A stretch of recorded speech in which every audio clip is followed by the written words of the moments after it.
just about anything they can get their hands on. But now the police are using cutting-edge technology to catch the bad guys.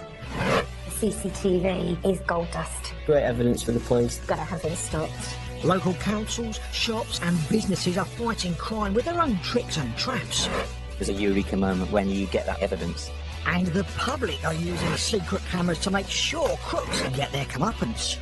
It makes me feel so angry. This petty place is being dealt with. Yes, we've got her. So anyone who's up to no good had better think twice. They might just get caught red-handed. Today, pub landlady Jill is so shocked that someone at work is deceiving her, she even suspects her partner. I said, well, you've got the key. You use the key. And he said, Jill, what are you saying? I said, I don't know what I'm saying. I said, my head's on fire. I just don't know what I'm saying anymore. But then she finds out the truth. I just really couldn't believe what I saw, to be fair. Also today, David's egg store, which relies on honesty, gets a visit from a dishonest man. What he does next is just incredible. I was lost for words, and I'm not normally lost for words. But David's an ex-cop and knows how to deal with foul play. Even the chickens are keeping an eye on him. And when Joe and Matt's fish and chip restaurant is raided in the middle of the night, they race to the scene. It's a family business. I felt like they were checking for me. That's why I reacted like I did. But little do they realise what they're up against. We didn't know how dangerous these people were. We didn't know that they'd been attacking houses with meat cleavers and weapons.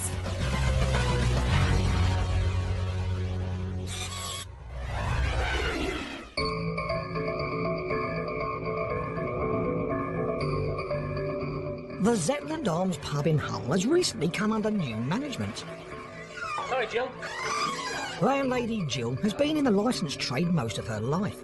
She used to work for a company rescuing failing pubs.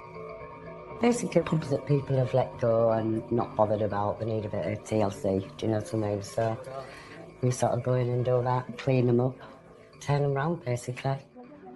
Jill lives with her long-term partner, Roy, who had a career at sea before retiring due to ill health and severe breathing difficulties. You see public houses where you think, look, that's a bit run down a bit, but it's not. So the building might be, but the people aren't. Jill first ran the Zetland Arms 7 years ago, and now she's back. Trade is on the up once more. Obviously, I knew everybody, and there was all like popping in as we were doing the refurb, and then we had a big grand opening night. It was a fantastic night. Jill is devoted to her loyal team of bar staff. They're like my kids. The staff call me mother. One girl that works for me, I'm the number 2, and it's lovely, because I haven't ever had any children myself, so it's really nice to adopt all these others. She just loves people, loves to help people, people in return love to help her, which makes for a good, happy pub. But that happiness is to prove short-lived, when one of Jill's team betrays her just when she needs her friends most.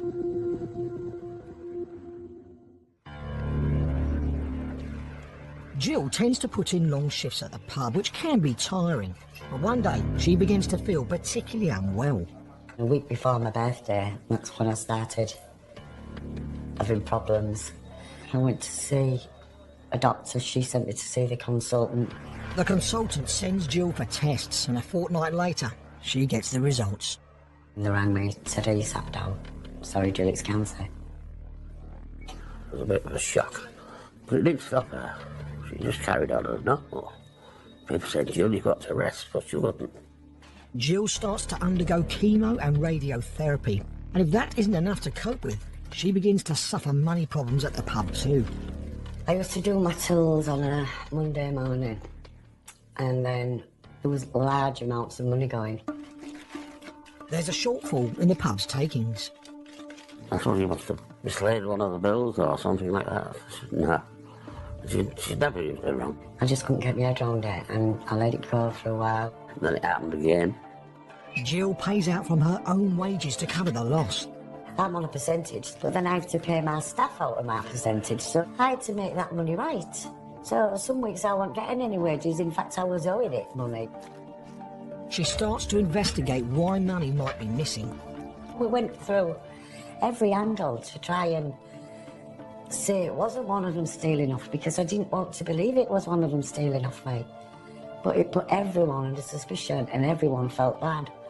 And it was breaking my heart. I just used to dread doing my banking on a Monday. Jill checks the tills at the end of every staff member's shift, but can't find a discrepancy. It's not going out the tills, so it had to be going out the safe. She starts to suspect everyone. I said, Roy, you've got a key. You use the key. And he said, Jill, what are you saying? I said, I don't know what I'm saying. I said, my head's on fire. I just don't know what I'm saying anymore. It was awful. He said, you think I got... I said, oh, I don't know. I said, I'm so sorry.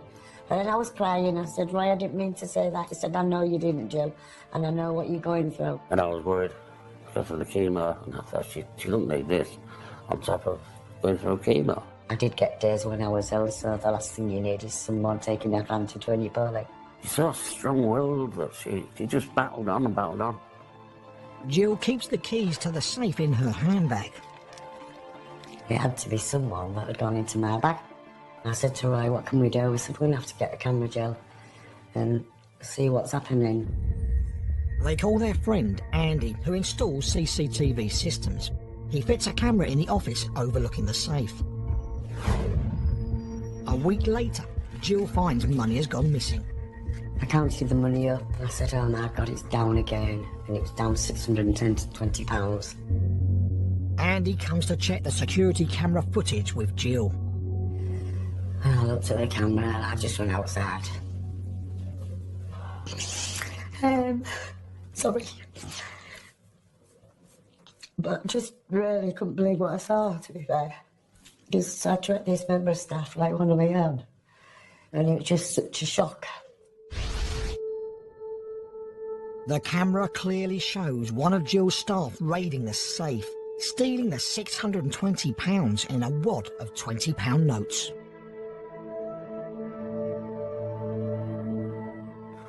It was a very sad day. Sad day for Jill. And she's put a trust in people. Jill always said if you put trust in people, you get trust back. You know, I've looked after the girl. I always looked after her.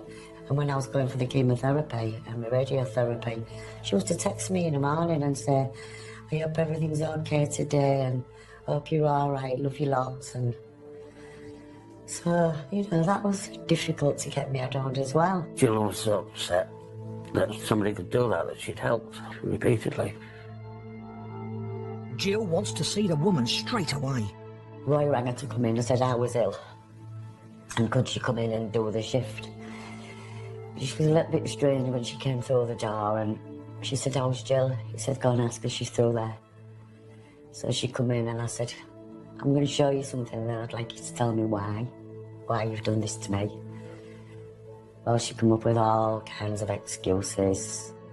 Jill did give him a chance to own up. I said, give me the money back and we'll say no more about it. And she denied it, and then in the end, Andy, we'd been friends for years, he lost his temper. He said, I suggest you just get out my face. He said, she's tried to give you an option here, she's given you a lifeline. You've thrown it back in her face. So he said, Jill, just leave it and stop getting yourself upset, we'll get the police. The police arrest her, but despite being caught on camera, she continues to deny stealing from the safe. There's not a lot I can say about actions of somebody that does that to someone that's been so good to you. You've got to have reached the law to do that. In court, the woman was found guilty of theft and sentenced to a 12-month community order to do 160 hours of unpaid work. She also had to pay a £60 surcharge and repay the £620 she stole. Finding out it was one of her staff, someone she regarded as family, was tough for Jill. You've got to dust yourself down and pick yourself up, haven't you? One of them things, it's gone now. You just get on with your life. That side of the book's close to us. We just crack on for tomorrow. But Jill soon found out who her true friends are, and there are many. They came to a celebration at the pub after she received some very good news at the hospital. She's been given the all clear from cancer.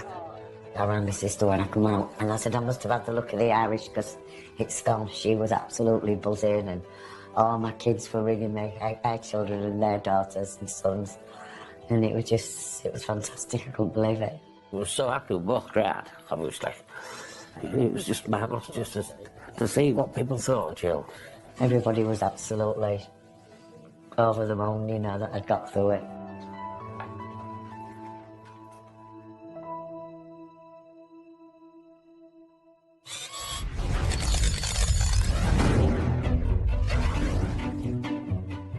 This man is trying to steal a car, but he's in a sticky spot. He's a large thief, and this is a very small vehicle. It's a little smart car, but this guy clearly isn't so smart, because his every move is being caught on camera. Someone has spotted what's going on and has started to film the would-be thief on his phone. He's also called over other people to surround the car so the thief can't get out. The man tries to get out of the passenger's door, but that's not happening. He jumps over to the driver's side, but that's not happening either. Sunroof maybe. Well, it might be a smart car, but it isn't smart enough to have an ejector seat. For some reason, he's holding a screwdriver. Perhaps he's realised how much he's screwed things up. A policeman soon arrives, arrests the man on the spot and releases him from captivity, but not for long. The thief has a string of previous convictions and ends up swapping one small space for another, as he is jailed for 32 months.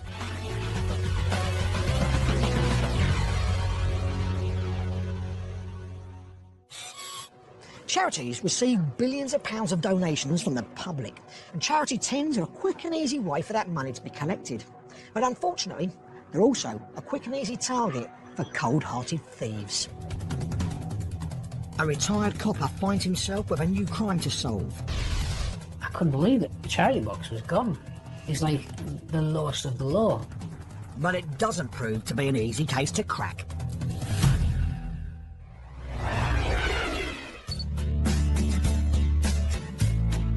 Masked by the Sea, a picturesque village on the edge of the North York Moors. The ideal spot for a bit of rest and relaxation, and a perfect place to retire for ex-police officer David after 27 years fighting crime.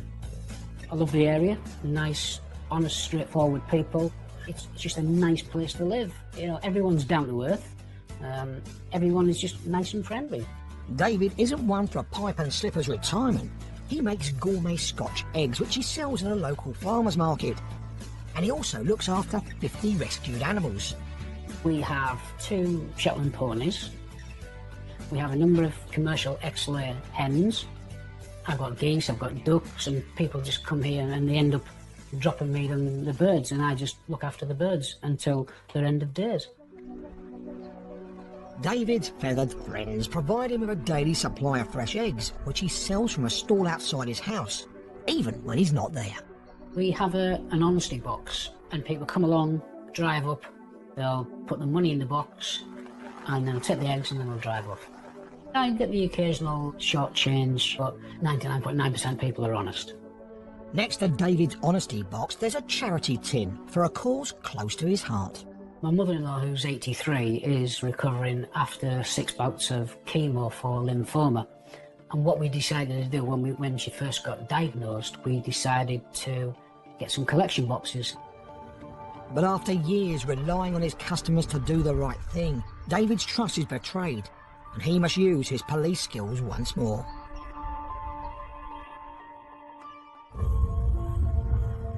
It's a spring morning, and David is tending to his animals. It was a normal everyday. I feed the ducks first, and I'm going to do me ponies, let the birds out. As I'm walking back from the chicken house, I find a chain on the floor next to the table, and I couldn't believe it, that the charity box was gone. David wants to find out what's happened, and he can, because he's installed CCTV cameras. Scanning through the recording, he sees a suspicious-looking man loitering near the table. I'm just watching him, and I just thought, yeah, he's up to no good, this one.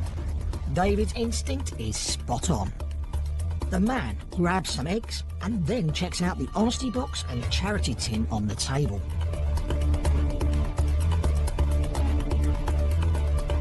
He seems to consider stealing them, then changes his mind and returns to the van. It's like he has, as people say, an angel on one shoulder and a devil on the other. But which will he listen to? He's thinking long and hard there about the honesty box. Just checking his conscience. Should I or shouldn't I? It looks like the devil's won the debate. He covers his hand with his sleeve to avoid leaving fingerprints and nabs the cash customers have left in the honesty box. I was lost for words, and I'm not normally lost for words, and I couldn't believe what he'd done. He looks straight at the camera but doesn't clock it. Obviously hasn't got a clue about the CCTV. Even the chickens are keeping an eye on him. Now he's getting confident. He thinks he can steal the eggs with his right hand and the charity tin with his left, but it's chained to the table. Unbelievably, he tries to kick it off, and has a second thought about it, and goes and puts the eggs which he's stolen into his car. So he's obviously made a decision now what he's going to do. And this uncharitable man isn't giving up. And then what he does next is just incredible. He went back over to the charity box and snapped it, all in about 3 minutes. And I just couldn't believe what this person had done. David realises the crime took place when he was with his mother-in-law in hospital as she was undergoing chemotherapy. I was absolutely gutted. I was angry. I just didn't know what to think. But this thief's about to find out that stealing from a former copper is not a good move. David posts his footage on the internet with an appeal for information about the thief. When I put it on social media, the response from everybody was absolutely fantastic. There was people from the area where he was from. They were acting in total disgust. The theft strikes a chord with the general public. When I checked, it was over 43,000 hits. It had gone absolutely viral. Dozens of people identify the man, and some extraordinary things start to happen. David receives an unexpected phone call from a friend of the thief, asking him to remove the incriminating footage from the internet. I was very surprised that this had happened because... but I think it was just because he was got bank rights and the CCTV was so good. And the next day, David gets a surprise visit from someone he believes to be a friend or relative of the thief. Somebody turned up here in a car and put £100 through the letterbox. What they'd done, apparently they had dropped off the person who had been here and stolen the money at the police station, which isn't too far away, dropped the money off, and then they'd gone back round to see them at the police station. An anonymous note posted with the £100 said £70 of it was to replace the stolen money and £30 was an extra donation to the charity. They wanted to do the best that they could, and I suppose that's the best that they could do in the circumstances. In court, the man received a 12-month conditional discharge and was ordered to pay costs and charges. The way the case was solved restored David's faith in human nature. I'm really, really pleased with the public response. I think the public, fantastic, all credit to them. They don't want to see people stealing things like this, so, you know, people are good, you know.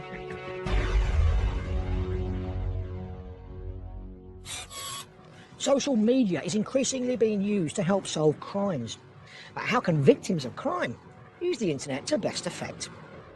My advice would be contact the police officer, show them the evidence that you have and explain to them what you would like to do, because it may well be that in fact the police can do that on your behalf. We feel it's really important that victims work with us before they think about putting them onto social media.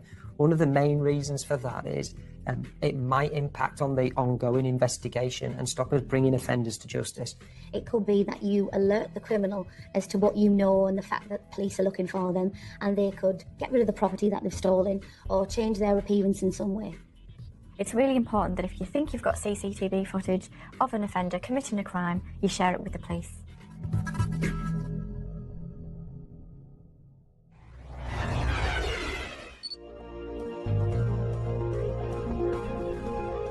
Amongst Yorkshire folk, there's a firm belief that their county's fish and chips are the best in the world. Which is why, 14 years ago, Joe's Uncle John decided to open his fish and chip restaurant in York. And it just took off from there. It was massive. We've always been a close family, and I got a phone call off John asking me if I wanted to come and be manager. So I handed my notice in, been here ever since. Nearly half the 30-strong staff, including Joe's partner Matty, are family members. 80% of their customers are loyal regulars. It is all about quality. John never skimps on anything. The family doesn't skimp on security measures either. There are 12 CCTV cameras and silent alarms, which are linked to a local security company where operators are alerted if there's an intruder. The monitoring station can watch every camera, so as soon as the cameras are activated, they'll see 12 big screens of exactly what's happening. They'll know who's in what room and whereabouts they are. Joe and Matty live nearby, and they receive a call if an alarm is triggered, which does sometimes happen if trespassers wander onto the site. It's always like panic, really, like there's something not good. But one autumn night, the family gets an alert which turns out to be far more dangerous than anything they've experienced before. It's 4 o'clock on a Tuesday morning in November, and the fish and chip restaurant's CCTV cameras are about to earn their keep. An outside light is triggered at the back of the restaurant by 3 men in hoodies. They cut the building's phone lines, believing it will stop the alarm alerting the police. But the system has another way of contacting the security company, and their operator calls Joe and Matty. As soon as your phone rings at 10 to 4 in the morning, you know there's a problem. It was the alarm company saying there's 3 lads around the back. We thought it was just some young lads, so I just jumped in the car and came down as quick as I could. It just sort of went. I was on the phone to the alarm company, I was on the phone to the police at the same time, I was telling my kids to get dressed. One of the intruders uses a spade to break a window. At home, Joe gets continuous updates from the security company. I was trying to tell the police what he was telling me so they knew what to expect when they got here. An intruder climbs through the window. In the darkness, he throws a computer to the floor and stamps on it, thinking it controls the CCTV. He then turns the light on. The computer's badly damaged, but live pictures are still being fed to the security company. Another burglar joins him, and they start rifling drawers for money. But Joe always locks any cash in a safe before going home at night. I don't really know what they thought they were going to get. They were never going to get into the safe. I mean, it's a combination safe that's built into the floor. It was impossible. One man heads through to the takeaway area to see if he can access the tills. He tries levering the cash drawer open with a sharp kitchen knife, and then resorts to brute force. There's nothing left in the tills on the night. All the float and everything's taken out of there. The man in the office keeps trying and failing to open the safe. He takes his frustration out on the computer. The computer was on the floor and they were jumping on it. They went through all the drawers. They found some keys in a drawer, and they must have thought they were for the safe. He goes through to his accomplice by the tills. A third burglar climbs in and rushes to the others. Then, outside, Matty arrives in his car and starts looking for intruders. I saw a car parked in the corner of a car park. I thought it must have been something to do with them being here. As Matty turns the car round, his headlights sweep inside the restaurant. It spooks the burglars, and they run.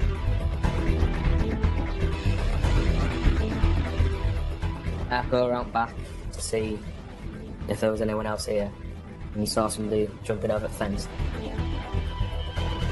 Meanwhile, Joe's driving to the restaurant with her 2 children in the car. She couldn't stay at home any longer. It's a family business. I felt like they were checking for me. That's why I reacted like I did. And I thought the police would be here, so then you feel some sort of safety. But the police haven't arrived yet, and Matty doesn't know where the burglars are. He reverses up to tell Joe about the danger. Joe pulled in, and I told her that they were still here, so I just told her to get herself out of here. It was really scary. It was not knowing where they were for me. There was Matty in big danger, but there was another 3 of us that I was going to put in danger, so I had to go. Joe drives off. A few minutes later, the police arrive. It was a relief, yeah, when police turned up. Jo takes her children to her parents nearby. Then she returns to find the police searching the building and some land behind the restaurant. The police helicopter came, police dogs came. It was pitch black dark, going through Strensall Common. The burglars managed to get away from the site, but their freedom is short-lived. I sort of knew they'd get caught. They left too much here. There was blood on the till. They found things outside that they'd left. I know they'd burgled somewhere before here because we heard it on the police radios. I always thought the police already sort of knew who they were. The police do know who they are, and what they tell Matty and Jo comes as a great shock. They realise they may have been in greater danger than they thought, because the burglars were part of a 5-man gang which had used weapons to terrorise victims. We didn't know how dangerous these people were. We didn't know that they'd been attacking houses with meat cleavers and weapons. We just thought we were walking into a load of kids on the back. The quality of Matty and Jo's camera footage helped to catch the gang. In court, the 5 men were sentenced to a combined total of more than 47 years in prison. Looking back, Jo now thinks they should have waited for the police before going to the restaurant that night. We didn't know these people were dangerous, and it wasn't until the police told us who they were, and it was in the paper, and you read the stories, what they'd done to other people, that it was really scary. It was a very dangerous situation that luckily ended well. And for the family's fish and chip business, it was back to work that same morning. My main thing was, we need to be open for half 11. We have 80% regular customers that want everything as normal. Sort of shut the door to the office and opened as usual.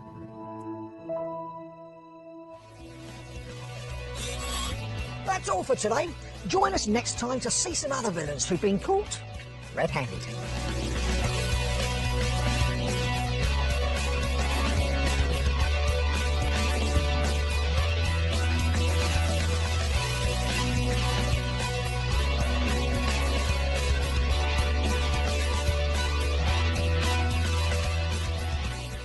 Eye on him. And when Jo and Matt's fish and chip restaurant is raided in the middle of the night, they race to the scene. It's a family business. I felt like they were checking for me. That's why I reacted like I did. But little do they realise what they're up against. We didn't know how dangerous these people were. We didn't know that they'd been attacking houses with meat cleavers and weapons.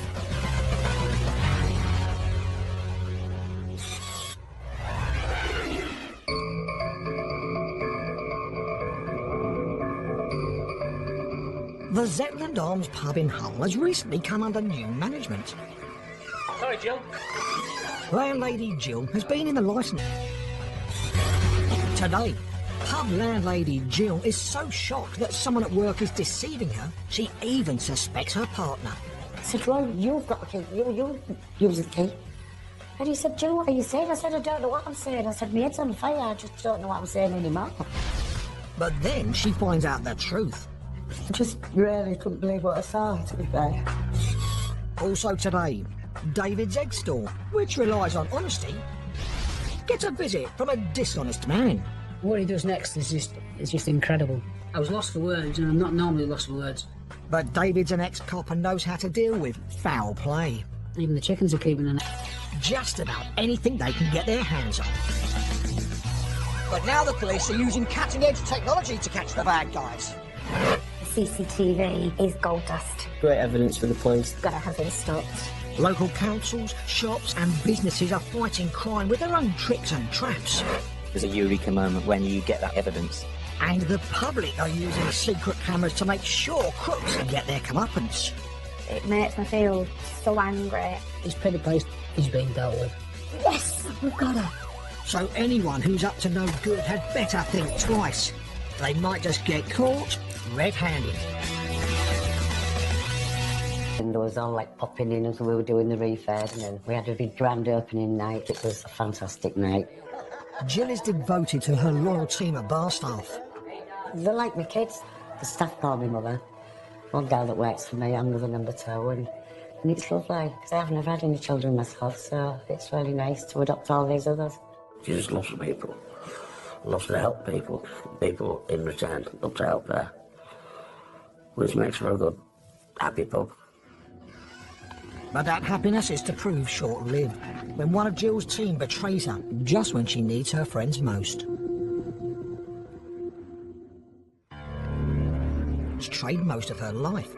She used to work for a company rescuing failing pubs. Basically, pubs that people have let go and not bothered about, they need a bit of TLC, do you know what I mean? So we sort of go in and do that, clean them up, turn them round, basically. Jill lives with her long-term partner, Roy, who had a career at sea before retiring due to ill health and severe breathing difficulties. You see public houses where you think, oh, that's a bit run down a bit, but it's not. So the building might be, but the people aren't. Jill first ran the Zetland Arms 7 years ago, and now she's back. Trade is on the up once more. Obviously, I knew everybody.